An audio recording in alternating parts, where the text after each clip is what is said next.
பொள்ளாச்சி என்பது மிக முக்கிய வணிக பகுதியாகும். பொள்ளாச்சி பகுதியிலிருந்து பல்வேறு ஊர்களுக்கும் பல்வேறு நிலைகளிலே இங்கிருந்து தொழில்களை செய்து கொண்டிருக்கின்றார்கள்.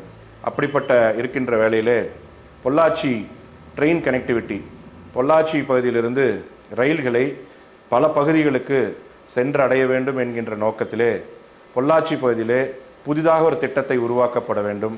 பொள்ளாச்சி பகுதியிலே நிறைய ரயில்களை கொண்டு வருவதற்குண்டான வாய்ப்புகளை உருவாக்கப்பட வேண்டும் என்கின்ற எண்ணத்திலே ஏற்கனவே பாலக்காடிலிருந்து கோவை செல்கின்ற அந்த ரயில் பாதையானது கிட்டத்தட்ட மதுக்கரை, வாளையார் போன்ற பகுதிகளை உள்ளடக்கி அந்த ரயில்கள் இயக்கப்பட்டு கொண்டிருக்கின்றது. இந்த தடமானது மிகவும் டிராஃபிக், அதாவது ரயிலில் டிராஃபிக்னு சொல்லுவோம், ரயில்வேல அந்த டிராஃபிக்னா என்னென்னா நிறைய ரயில்கள் அந்த பாதை மூலமாக சென்று கொண்டிருக்கின்றது.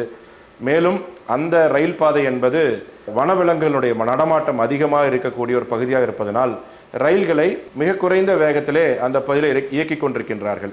அதனால் என்னென்னா நிறைய ட்ரெயின்கள் ட்ரெயின் டிலே, அது போன்ற டிராஃபிக்கு, புதிய ரயில்களை அந்த இடத்துல இயக்க முடியாத ஒரு சூழ்நிலை உருவாகி கொண்டிருக்கின்றது. அப்படிப்பட்ட ஒரு சூழ்நிலையில தான் இந்த பாலக்காடிலிருந்து கோவை செல்வதற்கு ஒரு மாற்றுப்பாதையாக நம்ம பொள்ளாச்சி வழியிலே ஒரு பாதையை உருவாக்குமே. ஆனால் அது பாலக்காடிலிருந்து பொள்ளாச்சி வழியாக அது போத்தனூர் சென்று அடைகின்ற ஒரு வாய்ப்பை உருவாக்கப்பட்டால் நிறைய ரயில்கள் இந்த வழியாக பொள்ளாச்சி வழியாக கோவை சென்றடைந்து அங்கிருந்து மற்ற ஊர்களுக்கு செல்வதற்குண்டான வாய்ப்புகளை உருவாக்குகின்ற நிலைமை ஏற்பட வேண்டும் என்கின்ற நோக்கத்திலே பாலக்காடு ரயில்வே கோட்டத்திலே நான் டிஆர்யூசிசி மெம்பர் என்கின்ற முறையிலே கடந்த டிஆர்யூசிசி கூட்டத்திலே வலியுறுத்தப்பட்டு இந்த பொள்ளாச்சிக்கான ரயில்வேக்கான ஒரு பைபாஸ் லைனை போட வேண்டும் என்கின்ற ஒரு கோரிக்கையை மிக ஆழமாக, மிகவும் தேவையான ஒரு திட்டமாக நாங்கள் முன்னிறுத்தி இருக்கின்றோம். அந்த திட்டத்தின் மிக முக்கிய நோக்கம் என்னவென்று கேட்டால், பாலக்காடிலிருந்து கோவை செல்கின்ற ரயில்களை பாலக்காடிலிருந்து பொள்ளாச்சி வழியாக போத்தனூர் சென்று அடைய செய்து அதன் மூலமாக அந்த பாலக்காடு கோயம்புத்தூர் டிராஃபிக்கை குறைத்து அங்கு வனவிலங்குகள் நடமாட்டத்தையும் எந்தவித பாதிப்பும் இல்லாதவாறு இந்த ரயில் பாதையானது இருக்கும் என்பதுதான் ஒரு மிக நிதர்சனமான ஒரு உண்மையாக இருக்கின்றது. இந்த பைபாஸ் லைன் என்பது என்ன என்று கேட்டால், பொள்ளாச்சியில ஏற்கனவே ரயில் நிலையம் இருக்கின்றது. அப்படி ரயில் நிலையத்துக்கு பாலக்காடிலிருந்து வரக்கூடிய ரயில்கள் அந்த ரயில் நிலையத்துக்கு வருமே ஆனால் நம்ம திருப்பி கோயம்புத்தூர் போகணும்னா அந்த என்ஜினை திருப்பி மீண்டும் அந்த என்ஜினை மாற்று சைடில் போட்டு அதிலிருந்து ட்ரெயினை கோயம்புத்தூருக்கு நம்ம கொண்டு போக வேண்டும். ஆனால் அதற்கு நிறைய இடைஞ்சல்கள் இருக்கிறதுனால நாம பொள்ளாச்சிக்கு ஒரு பைபாஸ் லைன்னா ஒரு சுமாராக அது இப்போதான் சர்வே சென்று கொண்டிருக்கின்றது. சுமாராக நம்ம ஆனமலை ரோடுக்கு அப்புறம் அந்த ஒரு 4-5 கிலோமீட்டருக்கு பிறகு அந்த ரயில்வே லைன் பிரிந்து நம்ம இப்போ இருக்கிற பொள்ளாச்சி ரயில்வே ஜங்ஷனுக்கு ரயில்கள் வராமல் அப்படியே அவுட் ஆஃப் பொள்ளாச்சிக்கு போய் அங்கே ஒரு புதிய ரயில் நிலையம், அதாவது நம்முடைய வடுகுபாளையத்திலேயோ ஆச்சிப்பட்டிக்கு முன்பதாகவோ ஒரு புதிய ரயில் நிலையத்தை உருவாக்கி பொள்ளாச்சி டவுன் அப்படிங்கிற ஒரு ரயில் நிலையம் உருவாகி அப்போ அந்த வழியாக போகும் பொழுது இந்த நமக்கு ரயில் என்ஜினை மாற்றக்கூடிய அந்த இடைஞ்சல் வராது. அப்படி வராதனால நமக்கு இன்னும் நிறைய ரயில்கள் பாலக்காடிலிருந்து கோவை செல்கின்ற ரயில்கள் அந்த பாதையை, அதாவது போத்தனூருக்கு அந்த வாளையார் பாதையை யூஸ் பண்ணாம பொள்ளாச்சி பாதை யூஸ் பண்ணும்போது சில கிலோமீட்டர்கள் அதிகரித்தாலும் கூட அங்க ட்ரெயின் வனவிலங்கு நடமாட்டங்கனால கொஞ்சம் ஸ்லோவா போயிட்டு இருக்கு.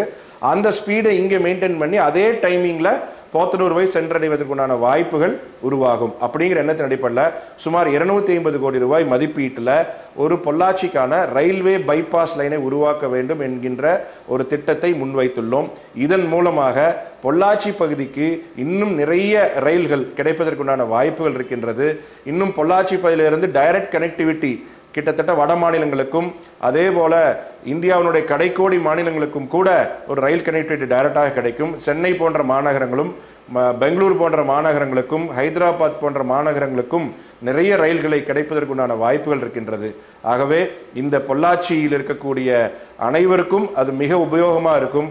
இந்த பொள்ளாச்சியில அந்த உருவாகக்கூடிய புதிய ரயில்வே பைபாஸ் லைன் மூலமாக நிறைய வணிக வாய்ப்புகளும் உருவாகுவதற்குண்டான வாய்ப்புகள் நிறைய இருக்கின்றது. எப்படின்னு கேட்டால், இங்கிருந்து டைரக்ட் கனெக்டிவிட்டி நமக்கு வந்து இங்கிருந்து பெங்களூருக்கோ அல்லது சென்னைக்கோ அல்லது வட மாநிலங்களுக்கோ இருக்கும் பொழுது என்னன்னு கேட்டிங்கன்னா, இங்கே இருக்கக்கூடியவங்க நிறைய வந்து கூட்ஸ் ட்ரெயின்களை இந்த வழியாக மாற்றும் பொழுது இங்கிருந்து தேங்காய் போன்றதை வந்து இன்னைக்கு நிறைய பார்த்தீங்கன்னா வட மாநிலங்களுக்கு சென்று கொண்டிருக்கின்றது. எல்லாம் இப்போ லாரி மூலியமாக தான் தேங்காய் எல்லாம் சென்று கொண்டிருக்கின்றது. அப்படிப்பட்ட நிலையில் இங்கிருந்து டைரக்ட் கனெக்டிவிட்டி கிடைக்கும் பொழுது, பொள்ளாச்சி மூலியமாக நிறைய ட்ரெயின்களை இயக்கும் பொழுது அதன் மூலமாக வணிக வாய்ப்புகள் தேங்காய் போன்ற பொருட்களுக்கும் சரி, தென்னை நார் போன்ற பொருட்களுக்கு பாம்பே போர்ட்டு கொண்டு போய் சேர்த்துறதுக்கு, மும்பை போன்ற நகரங்களை சென்று அடைவதற்கு நிறைய கூட்ஸ் ட்ரெயின்களை பொள்ளாச்சி வழியாக இயக்குவதற்கும் அது நிறைய வாய்ப்புகளை கொடுக்கும். ஆகவே இந்த பொள்ளாச்சி பகுதியில் இந்த பொள்ளாச்சி ரயில் நிலையத்திற்கு ரயில்வே பைபாஸ் என்கின்ற ஒரு நிலையை உருவாக்கி அதன் மூலமாக பாலக்காடிலிருந்து பல்வேறு ரயில்களை பொள்ளாச்சி வழியாக இயக்குவதற்குண்டான வாய்ப்புகளை உருவாக்கி தர வேண்டும் என்கின்ற ஒரு அன்பான கோரிக்கையும் இந்த நேரத்தில் உங்கள் அனைவரின் சார்பாகவும் கேட்டுக்கொண்டு, நம்முடைய வளர்ந்த பொள்ளாச்சி உருவாக்குவதற்கு இந்த ரயில்வே பைபாஸ் லைன் மிக உறுதுணையாக இருக்கும் என்பதை சொல்லி நன்றி, வணக்கம்.